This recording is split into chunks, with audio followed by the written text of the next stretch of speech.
Selamat datang di Alur Cerita Rombong dan selamat mendengarkan. 7 tahun kemudian, Yeon kembali ke Korea Selatan setelah menyelesaikan pendidikannya dengan gelar dokter di Amerika. Dia datang untuk memulai misi balas dendam. Dalam melakukan misi ini, Yeon harus menyembunyikan identitasnya. Jika tidak, orang-orang yang ada di sekitarnya akan berada dalam bahaya. Di Korea ada gadis yang bernama Nana.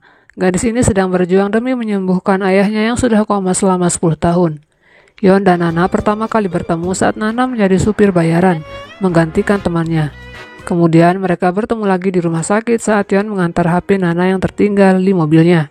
Ia mengetahui keberadaan Nana dari rumah sakit yang menghubungi HP Nana. Melihat Nana kesulitan, Yeon pun membantunya membayar biaya operasi. Nana berterima kasih dan berjanji akan mengembalikan uang Yeon setelah dia ada uang. Namun Yeon menolak karena ia murni ingin membantu. Yeon dan Nana bertemu lagi di rumah kepresidenan. Di hari pertama Nana bekerja sebagai pengawal pemerintah. Yeon juga terbilang cukup baru. Ia bekerja sebagai petugas jaringan komunikasi di sana. Saat itu Nana yang tak ingin berhutang pada Yeon bersikeras meminta nomor akun Yeon. Hingga pada akhirnya Yeon membuat kesepakatan agar Nana mau menjadi supirnya. Nana setuju, yang penting hutangnya bisa lunas. 계좌번호 줘요. 됐다니까. 이렇게 고집 피워.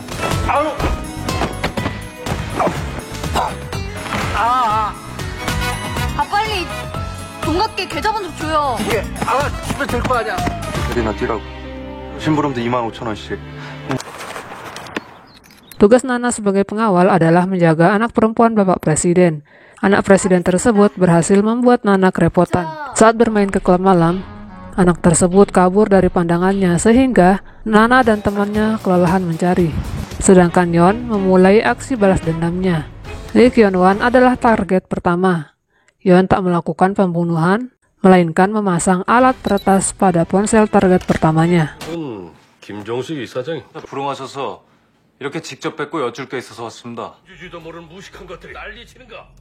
우리 다 건재해야 보자 하니까 정말 너무하는구만.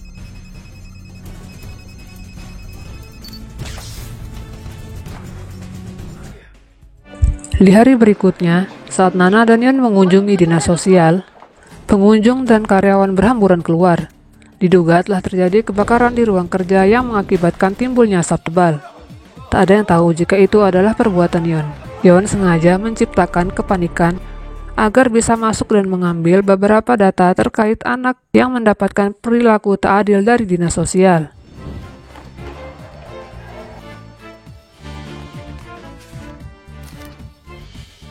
Yeon juga mengambil berkas yang sudah dihancurkan dan menatanya kembali. Dari berkas yang dia temukan, fakta tentang pencucian uang yang dilakukan dinas sosial ia ketahui. Pria bernama Dong-ji bersama Kyun-wan terlibat.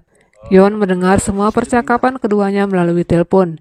Ia juga secara terang-terangan datang menemui Dong-ji dan mengambil tas berisi akun dan kas rahasia milik Kyung yang dibawa Dojin. Sementara itu, seorang jaksa bernama Ju juga sedang mengincar Kyung. Namun, selama ini usahanya tak pernah berhasil. Setelah mendapat paket dari orang tak dikenal, usahanya untuk menangkap Kyung kini memiliki titik terang. Paket itu berisi data korupsi Kyung yang ditemukan oleh Yeon di kantor dinas sosial. Dan yang mengirimnya secara anonim adalah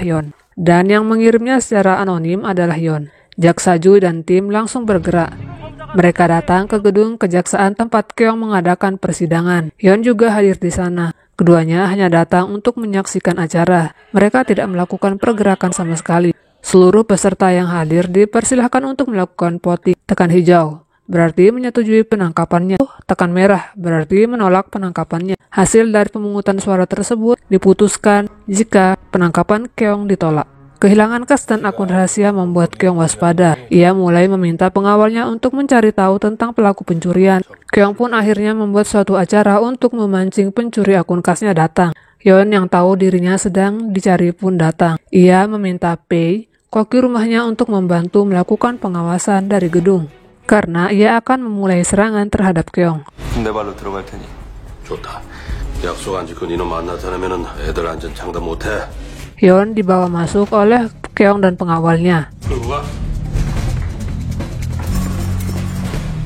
Di dapur, Yeon berhasil mengungkap sifat asli Keong yang licik dan serakah. Semua pengakuannya terekam kacamata yang dipakai Yeon. 대담한 놈이구나. 내 돈을 훔쳐내라고 한 놈이. 세금이 어떻게 당신 돈이야? 이거 완전 도둑놈 아니야 이거? 국민이 낸 세금 그 깎아 좀 빼먹으면 어때? 나야말로 온몸으로 민주주의를 지켜내는 투사잖아. Menjelang kongres, Keong pergi dan bicara di hadapan tamu, sedangkan Yeon dijaga oleh pengawalnya di area dapur. Belum lama menyapa tamunya, Keong dibuat malu oleh videonya yang disaksikan semua orang. Video itu pun viral di mana-mana. Melihat Keong yang akan kabur, Yeon segera mengejarnya.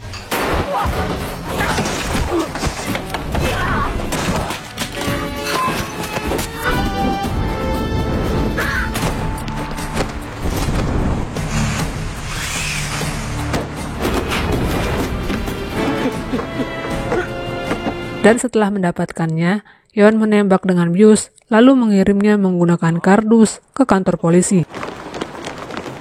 그런 물건인데 이게 움직입니다. 한번 열어볼까? Kardus itu berisi Keong yang diserahkan untuk jaksa Ju. Sebenarnya, Pei khawatir dengan cara Yeon balas dendam, karena Jong Pil pasti marah jika Yeon tak langsung membunuhnya. Dan benar saja, Jong Pil sangat marah dengan cara Yeon balas dendam. Di lain waktu, Yeon diam-diam berkunjung ke tempat ibunya. Ia hanya melihat dari jauh. Dan ia pun terkejut karena Jong Pil mengikutinya. Sekian dulu cerita hari ini, sampai bertemu lagi di cerita selanjutnya.